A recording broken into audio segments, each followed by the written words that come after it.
ಅಖಾಡ big fight ವಿಶೇಷ ನಾನು ಮತ್ತೆ ಮುಂದುವರಿಸ್ತಾ ಇದ್ದೀನಿ. ಸುದರ್ಶನ್ ಸರ್, ಒಂದು ಪ್ರಶ್ನೆ ಕೇಳಬೇಕಾಗಿತ್ತು ನಾನು ನಿಮಗೆ. ಯಾರಾದರೂ ಹೋಗಿ ಇರಾನ್ಗೆ ಏನು ನಿನ್ನ ಪ್ರಾಬ್ಲಮ್ ಅಂತ ಕೇಳಿದ್ರೆ, ಇರಾನ್ಗಿರೋ ಪ್ರಾಬ್ಲಮ್ ಏನು? ಧೈರ್ಯ ಸಮೃದ್ಧ ದೇಶ ಇದೆ, ಹಣ ಇದೆ, ಒಂದು ಕಾಲಕ್ಕೆ ಶಾ ರಾಜಮನೆತನದ ಆಡಳಿತದಲ್ಲಿದ್ದಂಥ ದೇಶ, ಅದು ಸಮೃದ್ಧಿಯತ್ತ ದಾಪುಗಾಲ ಹಾಕ್ತಾ ಇದ್ದಂಥ ದೇಶ, ಪಾಶ್ಚಾತ್ಯ ಸಂಸ್ಕೃತಿಯನ್ನು ಅಳವಡಿಸ್ಕೊಂಡಂಥ ಮೊಟ್ಟ ಮೊದಲ ಮುಸ್ಲಿಂ ದೇಶ ಸರ್ ಇದು. ವೇಗವಾಗಿ ವೆಸ್ಟರ್ನ್ ಕಲ್ಚರ್ನ ಅಡಾಪ್ಟ್ ಮಾಡ್ಕೊಂಡಿದ್ದಂಥ ದೇಶ ಇದು. ಜನ ಕೂಡ ಹಾಗೆ ಇದ್ದರು, ಒಂಥರ ಅವರು ಮುನ್ನುಗ್ಗುತ್ತಾ ಇದ್ದರು ಅಭಿವೃದ್ಧಿಯ ಕಡೆಗೆ, ಆಧುನಿಕತೆಯ ಕಡೆಗೆ. ಇದರ ಮಧ್ಯೆ ಬುರ್ಕಾ ಹಾಕದೇ ಇರೋದು, ಅದು ಇದು ಒಂದಷ್ಟು ವಿಚಾರಗಳಾದವು, ಗಲಾಟೆಗಳಾಯಿತು, ಪ್ರೊಟೆಸ್ಟ್ಗಳಾಯಿತು, ಅನೇಕರು ಕೊಲ್ಲಲ್ಪಟ್ಟರು. 20ನೇ ಶತಮಾನದ ಮಧ್ಯಭಾಗದಲ್ಲೇ ದೊಡ್ಡ ಅಮೇರಿಕಾ ಯಾವುದು, ನಿಮಗೆ ಇರಾನ್ ಯಾವುದು ಅಂತ ಕನ್ಫ್ಯೂಸ್ ಆಗಿಬಿಡ್ಬೇಕಾಗಿತ್ತು. ಆ ಥರ ಮುನ್ನುಗ್ತಾ ಇದ್ದಂಥ ದೇಶ ಅದು. ಹೆಣ್ಣು ಮಕ್ಕಳ ಸಬಲೀಕರಣ ಆಗ್ತಾ ಇತ್ತಲ್ಲಿ, ಶಿಕ್ಷಣ ಕ್ರಾಂತಿಯಾಗಿತ್ತು. ಮೂಲಭೂತವಾದಿಗಳು ಸೇರಿಕೊಂಡು ಕುತಂತ್ರವನ್ನು ಮಾಡಿದ ಮೇಲೆ ಈಗ ಇಸ್ರೇಲ್ಗೆ ಇರಾನ್ ಭಯ ಜಾಸ್ತಿ ಇದೆಯಾ, ಇರಾನ್ಗೆ ಇಸ್ರೇಲ್ ಭಯ ಜಾಸ್ತಿ ಇದೆಯಾ ಇಲ್ಲಿ ಅಂತ? ಹಾಗೇನಿಲ್ಲ. ಇಲ್ಲಿ ಏನಾಗುತ್ತೆ ಅಂದ್ರೆ ನಮಗೆ ಅರ್ಥ ಆಗಲ್ಲ, ನಾವು ಎಲ್ಲರೂ ನಮ್ಮ ಹಾಗೆ ಅಂತಾನೆ ಭಾವಿಸ್ಬಿಡ್ತೀವಿ. ಆದ್ರೆ ಈ ರಾಡಿಕಲೈಸೇಷನ್ ಅನ್ನೋ ಒಂದು ಹುಚ್ಚುತನ ಏನಿದೆಯಲ್ಲ, ಅದು ಬಹಳ ಆಳವಾಗಿ ಜನರ ಬ್ರೈನ್ ವಾಶ್ ಮಾಡುತ್ತೆ. 1979 ವರೆಗೂ ನೀವು ಹೇಳಿದಾಗೆ ಏನು ಪ್ರಾಬ್ಲಮ್ ಇರಲಿಲ್ಲ. In fact Iran was the first to recognise Israel. ಅವ್ರು ಹೇಳಿದ್ರಲ್ಲ, it had a very friendly relationship. ಯಾವಾಗ ಇವನು ಆಯತುಲ್ಲಾ ಖೊಮೇನಿ ಬಂದ, ರಾಡಿಕಲೈಸೇಷನ್ ಶುರುವಾಯ್ತು, ಅವಾಗ ಇರಾನಿಗೆ ಒಂದು ದೊಡ್ಡ ಹುಚ್ಚುತನ ಹಿಡಿತು. ಯಾಕೆ ಹುಚ್ಚುತನ ಅಂದ್ರೆ, ಇಡೀ ಮುಸ್ಲಿಂ ಅರಬ್ ದೇಶಗಳ ನಡುವೆ ಇದ್ದ ಒಂದು ಏಕೈಕ ಶಿಯಾ ರಾಷ್ಟ್ರ, 90% ಶಿಯಾ. ಆಮೇಲೆ ಅಜರ್ಬೈಜಾನ್ದಲ್ಲಿ ಒಂದು 60% ಇರ್ಬೋದು. ಈಗ ಇದು ಇರಾಕ್ ನಲ್ಲೂ ಒಂದಿಷ್ಟು ಮಿಕ್ಸ್ಡ್ ಪಾಪ್ಯುಲೇಷನ್ ಇದೆ. ಬಟ್ ಶಿಯಾ ಸಂಧಿಗಳ ಮಧ್ಯೆ ಏನು ಅಂತ ಅನ್ಯೋನ್ಯವಾದ ಬಾಂಧವ್ಯ ಏನು ಇರ್ಲಿಲ್ಲ. ಅವರಲ್ಲೂ ತಿಕ್ಕಾಟ ನಡೀತಾ ಇತ್ತು, ಒಬ್ಬರನ್ನೊಬ್ಬರು ಕೊಲ್ತಾ ಇದ್ರು, which is a very common thing in their sector. But Iran ಏನು ಯೋಚನೆ ಮಾಡ್ತು, if we have a common enemy, ಅಂದ್ರೆ common enemy for Sunni and Shia, then we can come together ಅಂತ ಹೇಳಿ, who was the common enemy? ಯಹೂದಿಗಳು. ಯಹೂದಿಗಳನ್ನ common enemy ಮಾಡಿಕೊಂಡು ನಾವು ಅವ್ರ ಮೇಲೆ ಇದ್ ಮಾಡ್ತಾ ಇದ್ರೆ, ನಾವು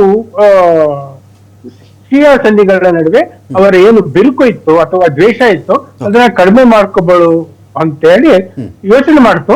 ಬಟ್ ಅದು ತಪ್ಪು ಯೋಚನೆ ಆಗಿತ್ತು. ಯಾಕಂದ್ರೆ ಸೌದಿ ಅರೇಬಿಯಾ ಆಗ್ಲಿ, ಯುನೈಟೆಡ್ ಅರಬ್ ಎಮಿರೇಟ್ ಆಗ್ಲಿ, ಬೇರೆ ಇವು ಸುನ್ನಿ ಮುಸ್ಲಿಂ ದೇಶಗಳು ಯಾವಾಗ್ಲೂ ಇರಾನ್ ಒಪ್ಕೊಳ್ಳೇ ಇಲ್ಲ. ಯು ಆರ್ ಡಿಫರೆಂಟ್ ಅಂತಾನೆ.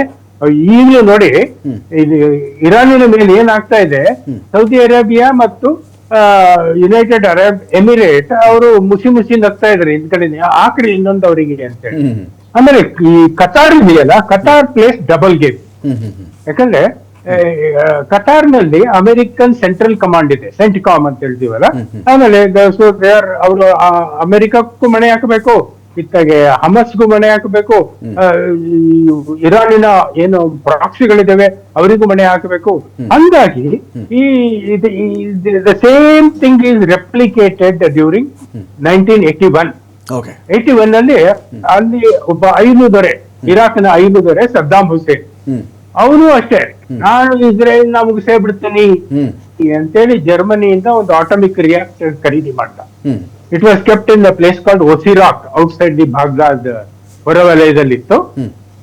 ಇದೇ ಇನ್ನೇನು ಕೆಲವೇ ದಿನಗಳಲ್ಲಿ ಅದು ಇಟ್ ಇಸ್ ಗೋಯಿಂಗ್ ಕ್ರಿಟಿಕಲ್, ಅಂದ್ರೆ ಆಟೋಮಿಕ್ ಬಾಂಬ್ ತಯಾರಾಗ್ಬಿಡುತ್ತೆ. ಆಮೇಲೆ ಆ ಬಾಂಬ್ ಅನ್ನ ನಾವು ಯೂಸ್ ಮಾಡೋದೇ ಇಸ್ರೇಲ್ ಮೇಲೆ ಅಂತ ಗಂಟಾಘೋಷವಾಗಿ ಹೇಳ್ಕೊಂಡು ಹೋದ ಸದ್ದಾಂ ಹುಸೇನ್ ಎಲ್ಲರ ಜಗತ್ತಿನಲ್ಲಿ, ಎಲ್ಲ ಕಡೆ. ಸೊ ಇಸ್ರೇಲ್ ಪೈಲಟ್ಸ್ಗಳು ಕೆಲವೇ ಗಂಟೆಗಳಲ್ಲಿ ಈ ಒಸಿರಾಕ್ ಅನ್ನೋ ಒಂದು ಅಣು ರಿಯಾಕ್ಟರ್ ಏನಿತ್ತು ಅದನ್ನು ನಿರ್ನಾಮ ಮಾಡಿದ್ರು. ಸೊ ಅಲ್ಲಿಗೆ ಈ ಇರಾಕಿನ ಒಂದು ಮುಠಾಳತನ ಏನಿತ್ತು ಅದು ಅದರ ಕತೆ ಮುಗೀತು. ಈಗಲೂ ಅದೇ ನಡೀತಾ ಇದೆ. ಈಗ next target, they already neutralised lot of nuclear nuclear ಇದನ್ನ ಒಂದೇ ಕಡೆ ಇರಲ್ಲ. ಒಂದ್ ಕಡೆ ವಾರ್ ಹೆಡ್ ಇರುತ್ತೆ, ಒಂದ್ ಕಡೆ ಪ್ರಪಲ್ಷನ್ ಸಿಸ್ಟಮ್ ಇರುತ್ತೆ, ಒಂದ್ ಕಡೆ ಕ್ಯಾರಿಯರ್ ಇರುತ್ತೆ. So as per news I think manage to ಅದಕ್ಕೆ ಇತಿಶ್ರೀ ಹೇಳಿಬಿಟ್ಟಿದ್ದಾರೆ ಅಂತ ಅನ್ಸುತ್ತೆ. ಈಗ ನೆಕ್ಸ್ಟ್ ಉಳಿದಿರೋದು ಒಂದೇ ಒಂದು ಟಾರ್ಗೆಟ್, ಆಯತುಲ್ಲಾ ಖೊಮೇನಿ. ಓಕೆ, ಅದು it may take few days. Fine. ಇದೀಗ ನಾನು ನಿಮ್ಗೆ ಕೇಳ್ತೀನಿ ಸುನಿಲ್, ಈಗ ಇವತ್ತಿನ ಕಾಲದ ಆಧುನಿಕ ಕಾಲದಲ್ಲಿ ಯುದ್ಧ ಅಂತ ಬಂದಾಗ ನಮಗೆ ಯುಕ್ರೇನ್ ರಷ್ಯಾ ಸೆಣಸಾಡ್ತಾ ಇರೋದು ಬಿಟ್ಟರೆ ಗಾಜಾ ಇಸ್ರೇಲ್ ನಾವು ಕಂಪೇರ್ ಮಾಡೋಕ್ಕೆ ಆಗಲ್ಲ. ಗಾಜಾ ಮೇಲೆ ಇವರು ಇಸ್ರೇಲ್ ಯುದ್ಧ ಮಾಡ್ತಿದ್ದಾರೆ ಅಂತ ಹೇಳಿ ತುಂಬ ದೊಡ್ಡ ಮಟ್ಟದಲ್ಲಿ ಕಂಪೇರ್ ಮಾಡೋಕ್ಕಾಗಲ್ಲ. ಆದರೂ ಕೂಡ ಅದಕ್ಕೆ ಕೋಟ್ಯಾಂತರ ರೂಪಾಯಿ ಖರ್ಚಾಗಿದೆ, ತುಂಬ ಶೆಕಲ್ಸ್ ಖರ್ಚಾಗಿರುತ್ತೆ. ಅಲ್ಲಿ ಪಾಯಿಂಟ್ ಏನು ಅಂತ ಹೇಳಿದ್ರೆ, ಇಸ್ರೇಲ್ ಇರಾನ್ ಯುದ್ಧ ಆದರೆ ಎಷ್ಟು ದಿನಗಳ ಕಾಲ ಯುದ್ಧ ನಡೆಸುವ ಸಾಮರ್ಥ್ಯ ಎರಡೂ ಕಡೆಯವರಿಗೆ ಇದೆ ಇವತ್ತಿನ ಕಾಲದಲ್ಲಿ? ಇಸ್ರೇಲ್ ಗಾಜಾವನ್ನು ಮುಗಿಸಿದ ಮೇಲೂ, ಗಾಜಾದ ಯುದ್ಧ ಚಾಲ್ತಿಯಲ್ಲಿ ಇರಬೇಕಾದ್ರೇನೆ ಇರಾನ್ ಮೇಲೂ ಮಾಡಬಲ್ಲದ?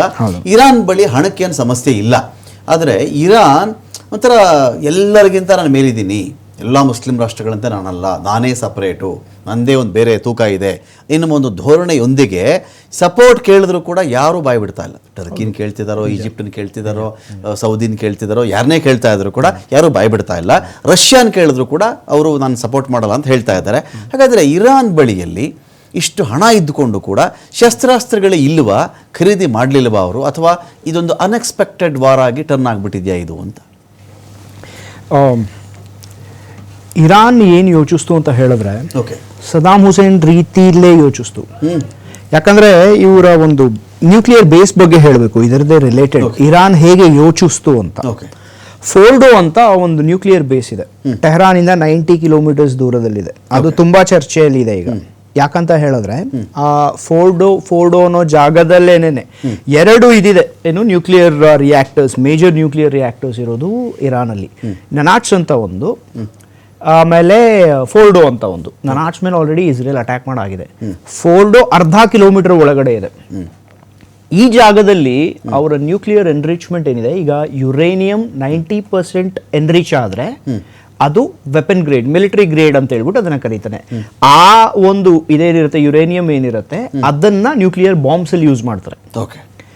ಇವರು ಅಪ್ ಟು 60-70% ವರೆಗೂ ಅದನ್ನ ಎನ್ರಿಚ್ ಮಾಡಕ್ ಆಲ್ರೆಡಿ ಸ್ಟಾರ್ಟ್ ಮಾಡ್ಬಿಟ್ಟಿದ್ದಾರೆ ಅಲ್ಲಿ. ಅದರಲ್ಲೂ ಅವ್ರು ಟ್ರೈ ಮಾಡ್ಬೋದು, ನ್ಯೂಕ್ಲಿಯರ್ ಟೆಸ್ಟ್ ಮಾಡ್ಬೋದು ಅದರಲ್ಲಿ. ಅದು ಕೂಡ it is very close to military grade.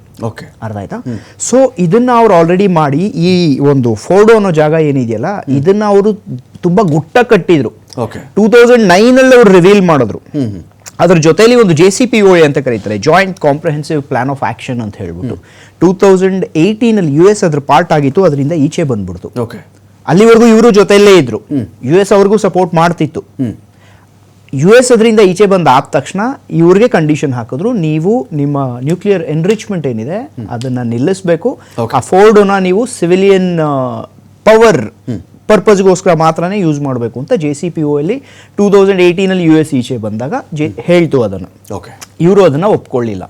Problem, major issue ಇವತ್ತಿಂದ ಏನ್ ನಡೀತಿದೆ, ಅವರ ಒಂದು ನ್ಯೂಕ್ಲಿಯರ್ ನನಾಟ್ಸ್ ಏನಿದೆ ಅದು ಹೋಗಿದೆ, ಅದರ ಜೊತೆಯಲ್ಲಿ ಈಗ ಫೋರ್ಡೋನ ಹೊಡಿಬೇಕು ಅಂತಾನೆ ಅವರ ಬಂಕರ್ ಬಸ್ಟಿಂಗ್ ಬಾಂಬ್ಸ್ ಏನಿದೆ US-ದು, ಅರ್ಥ ಆಯ್ತಾ, ಅದನ್ನ GBU ಅಂತ MOP ಅಂತ ಕರೀತಾರೆ, ಮ್ಯಾಸಿವ್ ಪೆನಿಟ್ರೇಷನ್ ಆರ್ಡಿನೆನ್ಸ್. ಅದು ತುಂಬಾ ಹೆವಿ ಬಾಂಬ್ ಇರುತ್ತೆ, ಅದು ಹೋಗುತ್ತೆ 1/2 ಕಿಲೋಮೀಟರ್ ಒಳಗಡೆ. ಇವರು ತನ್ನ ಎಲ್ಲಾ ಒಂದು ರಿಸೋರ್ಸಸ್ ಏನಿತ್ತಲ್ಲ, ಫಸ್ಟ್ಲಿ ನಾನು ಆಗ್ಲೇ ಹೇಳಿದಾಗೆ ಪ್ರಾಕ್ಸಿಗಳ ಮೇಲೆ ಯೂಸ್ ಮಾಡಿದ್ರು, 3H HHH ಮೇಲೆ ಯೂಸ್ ಮಾಡಿದ್ರು. ಅದರ ಜೊತೆಯಲ್ಲಿ ಇವ್ರಿಗನಸು ನಾನು ಗುಟ್ಟಾಗಿ ನ್ಯೂಕ್ಲಿಯರ್ ಫೆಸಿಲಿಟೀಸ್ ಅಲ್ಲಿ ನಾನು ಮಾಡಿಬಿಟ್ರೆ ಯಾರಿಗೂ ಗೊತ್ತಾಗಲ್ಲ ಅನ್ನೋ ರೀತಿಯಲ್ಲಿ ಅದರ ಮೇಲೆ ಅವರು ತಮ್ಮೆಲ್ಲ ಪೂರ್ತಿ $ಡಾಲರ್ಸ್, ಈ ಜನರಲಿ ಈ ಅರಬ್ ನೇಷನ್ಸ್ ಮತ್ತೆ ಈ ಪೆಟ್ರೋಲಿಯಂ ಬೇಸ್ಡ್ ಎಕಾನಮೀಸ್ ಯಾವ್ದಿರುತ್ತಲ್ಲ ಅವ್ರು ಸಂಪಾದನೆ ಮಾಡೋ ದುಡ್ಡಿಗೆ $ಡಾಲರ್ಸ್ ಅಂತ ಹೇಳ್ಬಿಟ್ಟು ಕರೀತಾರೆ. ಆ $ಡಾಲರ್ಸ್ನ ಯಾಕಂದ್ರೆ ಇವರು they are major suppliers to the world. 20% world supply ಮಾಡಿದ್ರೆ ಅವ್ರ ಹತ್ರ ಎಷ್ಟು ದುಡ್ಡು ಇರಬೇಡ, ಅದನ್ನೆಲ್ಲಾನು ಅವ್ರು ಪ್ರಾಕ್ಸಿಗಳಿಗೆ ಯೂಸ್ ಮಾಡಿದ್ರು. ಮತ್ತೆ ತನ್ನ ಒಂದು ಆರ್ಸೆನಲ್ನ ಈ ರೀತಿ ಬಿಲ್ಡ್ ಮಾಡ್ಕೊಳಕ್ ನೋಡಿದ್ರು.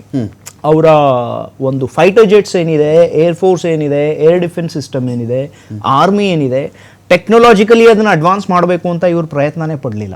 ಇವ್ರಿಗೆ ಅನ್ಸಿತ್ತು ಪ್ರಾಕ್ಸಿಗಳ ಕೈಯಲ್ಲಿ ನಾವು ಯುದ್ಧ ಮಾಡಿಸ್ತಾ ಇರ್ತೀವಿ, will try to bleed Israel every day, ಜೊತೆಯಲ್ಲಿ ಅದರ ಒಂದು ಆಡ್ ಅಂದ್ರೆ ಅದರ ಒಂದು ಗೋಡೆ ಹಿಂದ್ಗಡೆ ನಾವು ನ್ಯೂಕ್ಲಿಯರ್ ಬಾಂಬ್ ಬಿಲ್ಡ್ ಮಾಡ್ಬಿಟ್ಟು ನಾವು ಇಸ್ರೇಲ್ನ ಮುಗಿಸ್ತೀವಿ ಅಂತ ಇವ್ರು ಅನ್ಕೊಂಡಿದ್ರು. ಪ್ರಪಂಚ ಪ್ರತಿಯೊಂದನ್ನು ನೋಡ್ತಾನೆ ಇತ್ತು. ಎಲ್ಲಿ ಇವರು ತಮ್ಮ ಅಪ್ಗ್ರೇಡೇಷನ್ ಟೆಕ್ನಾಲಜಿಕಲ್ ಅಪ್ಗ್ರೇಡೇಷನ್ ನಿಲ್ಸಿದ್ರು. ಮಾಡರ್ನ್ ವಾರ್ಫೇರ್ ಡಿಪೆಂಡ್ ಆಗಿರೋದೆ ಫಸ್ಟ್ಲಿ ನಿಮ್ಮ ಟೆಕ್ನಾಲಜಿಕಲ್ ಅಪ್ಗ್ರೇಡೇಷನ್ ಮೇಲೆ, ಸೆಕೆಂಡ್ಲಿ ನಿಮ್ಮ ಅಲೈಸ್ ಮೇಲೆ. ಅಲೈಸ್ನು ಕಳ್ಕೊಂಡ್ರು ತಮ್ಮ ಅಹಂಕಾರದಿಂದ. ಟೆಕ್ನಾಲಜಿಕಲಿ ಅವ್ರು ಎಲ್ಲಿ ನಿಂತಿದ್ದಾರೆ, ನಾನು ಒಂದು ಸ್ಟ್ಯಾಟಿಸ್ಟಿಕ್ಸ್ ಕೊಡ್ತೀನಿ ಆಮೇಲೆ. They are slowly degrading. ಅದು I will prove it. Fine. But ಹಣನೇ ಎಲ್ಲ ಮಾಡಲ್ಲ ಅಂತ ಆಯ್ತಲ್ಲ. ನಾನು ಕೃಷ್ಣರಾಜ್ ಅವ್ರನ್ನ ಸಾಕಷ್ಟು ಪ್ರಶ್ನೆಗಳು ಕೇಳಲಿಕ್ಕಿದೆ, ಅವ್ರನ್ನ ಮಾತಾಡ